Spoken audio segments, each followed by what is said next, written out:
بسم اللہ الرحمن الرحیم۔ السلام علیکم، میں ہوں محمد عثمان اور آپ دیکھ رہے ہیں پروگرام حرف راز اور مقبول جان کے ساتھ۔ ناظرین، جیسے 16 اکتوبر نزدیک آ رہا ہے، سیاسی گہما گہمی اور سیاسی کشیدگی میں بھی اضافہ ہوتا چلا جا رہا ہے۔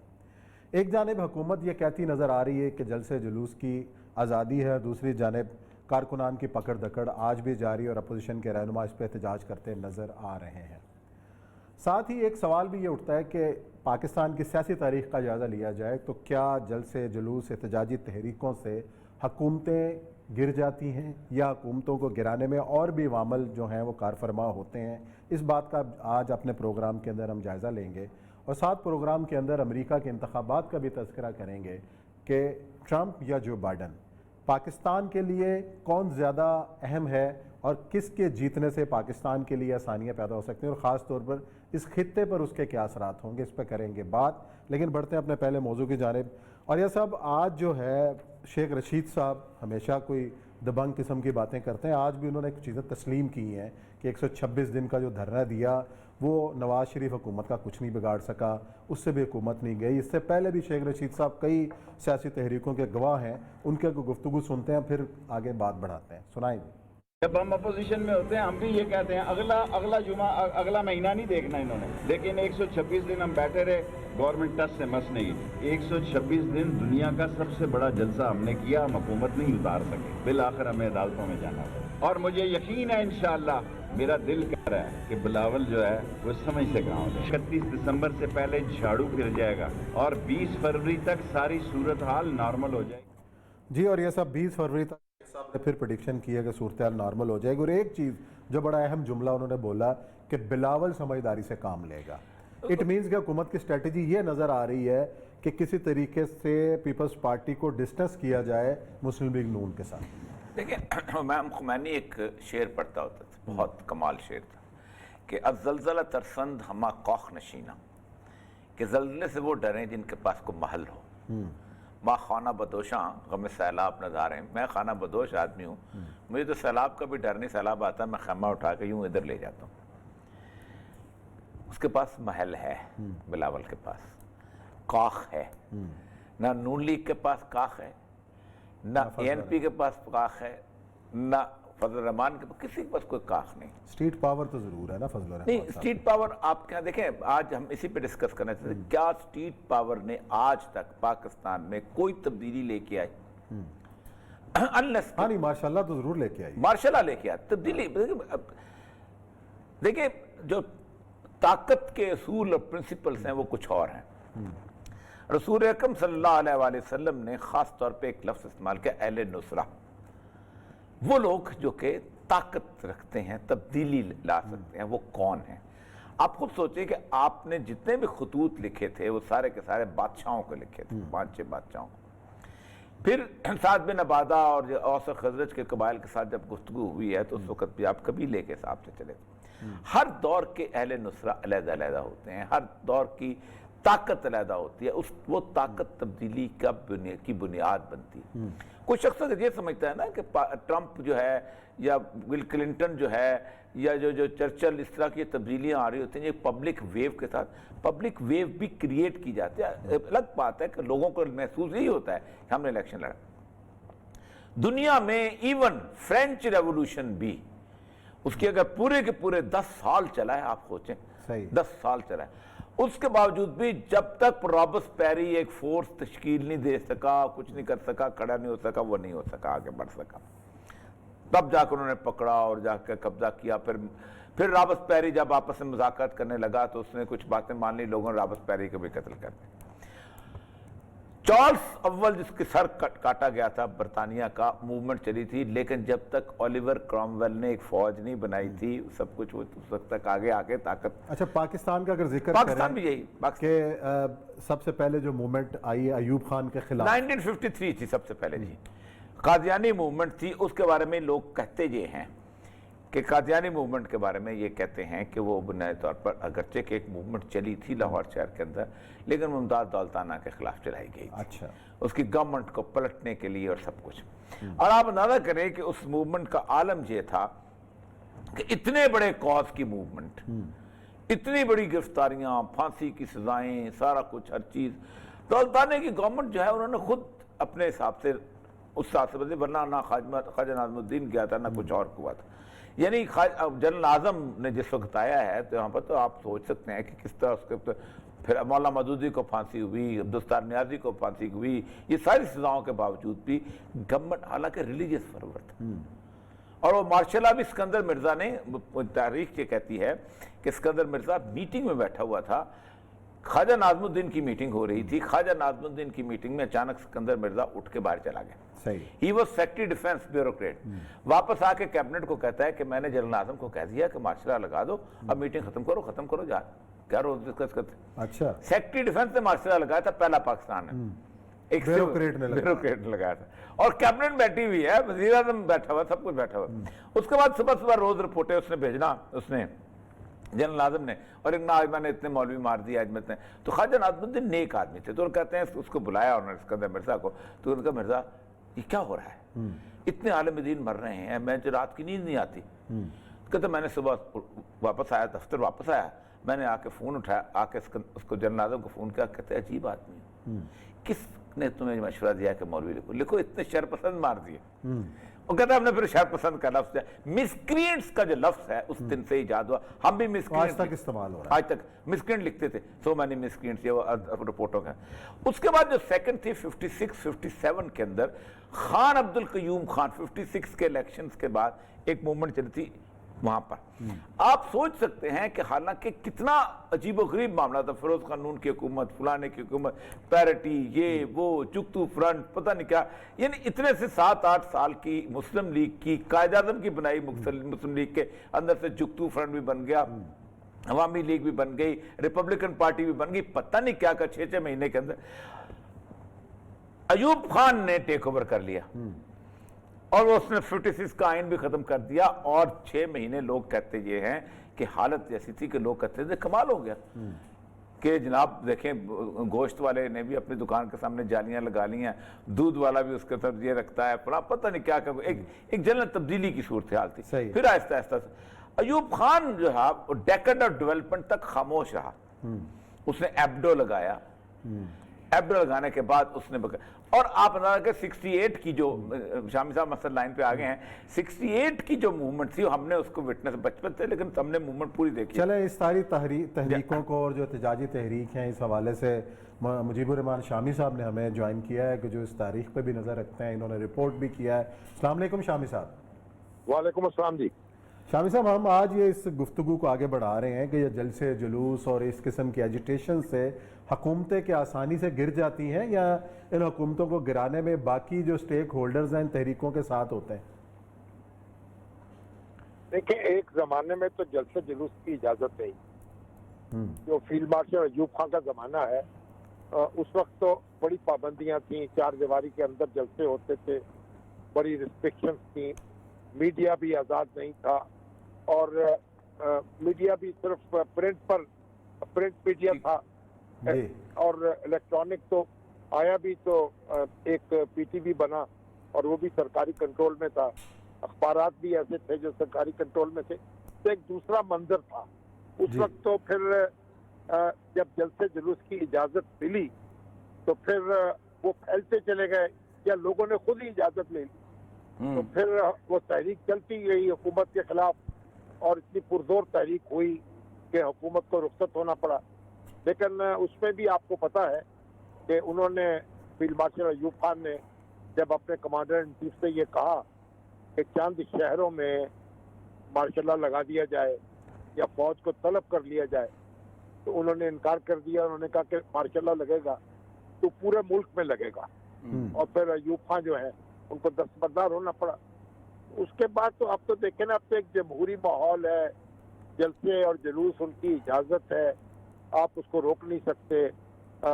خود جو عمران خان صاحب ہیں وہ بھی بہت جلسے انہوں نے کیے، جلوس بھی نکالے، دھرنے بھی دیے، لیکن اس میں سے کسی کے نتیجے میں حکومت گئی نہیں. حکومت کمزور ضرور ہوتی ہے، دباؤ میں بھی آتی ہے، لیکن میں نہیں سمجھتا کہ کسی ایک جلسے سے یا 2 جلسے سے حکومت جا سکتی. لیکن اب کیا نظر آ رہا ہے؟ جو بیانات نظر آ رہے ہیں حکومتی وزراء کے، صرف جلسے کو ہی ڈسکس کیا جا رہا ہے، اجازت دینے کی بات ہوتی ہے، کہیں پکڑ دھکڑ بھی جاری ہے.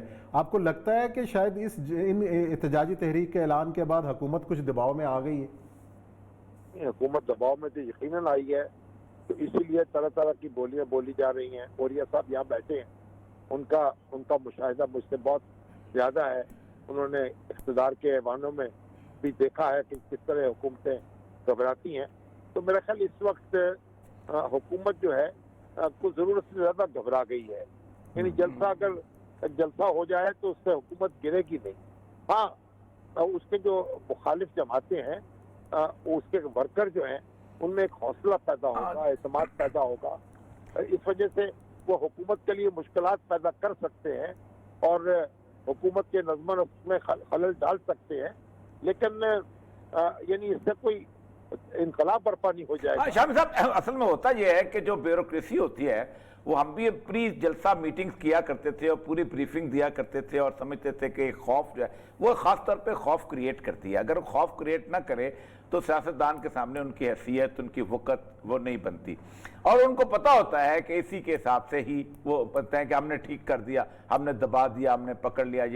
یہ چیزیں جو ہیں وہ پرانی چلی آ رہی. صرف کہنے کا یہاں مقصد یہ تھا کہ پاکستان کے اندر ایک پورے کا پورا آپ چونکہ آپ کو اس لیے آج رضامت دی ہے کہ آپ پوری تاریخ کے شاہد ہیں. اور شیخ رشید صاحب نے بھی آج اسی حوالے سے بات کی ہے کہ 68 میں بھی مطلب یحییٰ خان کو جو قدرت اللہ شہاب صاحب لکھتے ہیں کہ وہ بریگیڈیئر جو اس میں تھے جس نے بنائی تھی اپنا، اس کے گھر میں شراب پی رہے تھے یحییٰ خان، اور وہ اس وقت سوچ رہے تھے کہ میں نے اقتدار ایوب خان سے کیسے لینا ہے. اور انہوں نے خاص طور پہ وہ پوری کہانی بھی لکھی ہے کہ کیسے ایوب خان اپنی تقریر کرنا چاہتے تھے اور انہوں نے ان کو ہاتھ سے لکھی ہوئی تقریر پکڑا دی.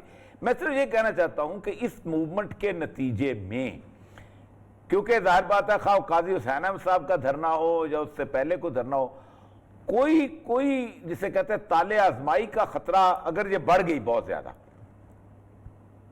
دیکھیں اوریا صاحب، جو ملک کی تاریخ ہے نا، اس میں ہم ابھی تک یہ بحث کر رہے ہیں کہ حالات کے نتیجے میں ماشاءاللہ آتا ہے یا یعنی آنے کے لیے حالات پیدا کیے جاتے ہیں. جی ٹھیک کہہ رہے ہیں.